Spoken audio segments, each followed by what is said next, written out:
Rowena locked the door, the click of the deadbolt echoing in the cavernous silence of her new home.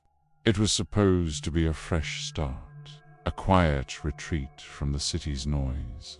But as the last sliver of twilight died, the house seemed to exhale a silence that was older and deeper than she could comprehend.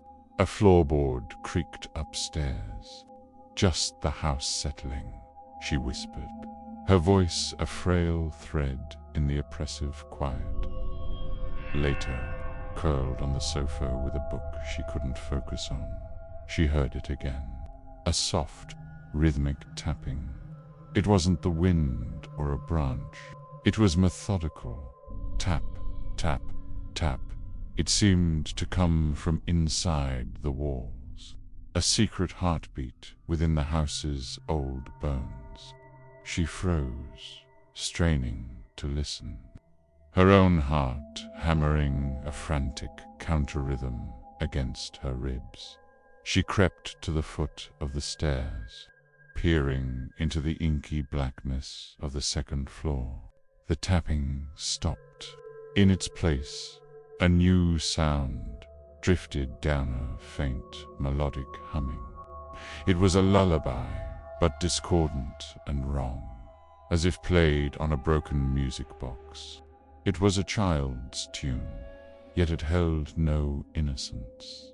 A flicker of movement in her peripheral vision. She spun around, in the darkened dining room, for just a second.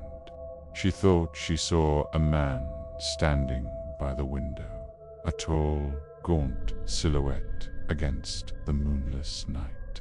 But when she blinked, there was nothing, only the polished surface of the table reflecting the empty room back at her. The humming grew louder, closer. It was coming from her bedroom. Tem with trembling legs, she forced herself up the stairs, each step a monumental effort. The air grew cold, a damp chill that clung to her skin. The bedroom door was slightly ajar, a sliver of darkness beckoning her. She pushed the door open. The humming stopped instantly. The room was empty, but the window was wide open, the curtains billowing in a sudden, cold gust of wind.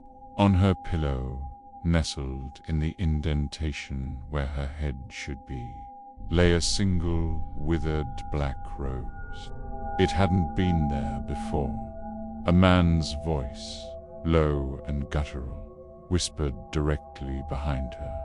"You're in my house." She didn't scream. The sound was trapped in her throat, a knot of pure, unadulterated terror. She could feel his cold breath on her neck, smell the decay of damp earth and something sweet, like rotting flowers. She finally found her legs and bolted, not caring where she went, just away.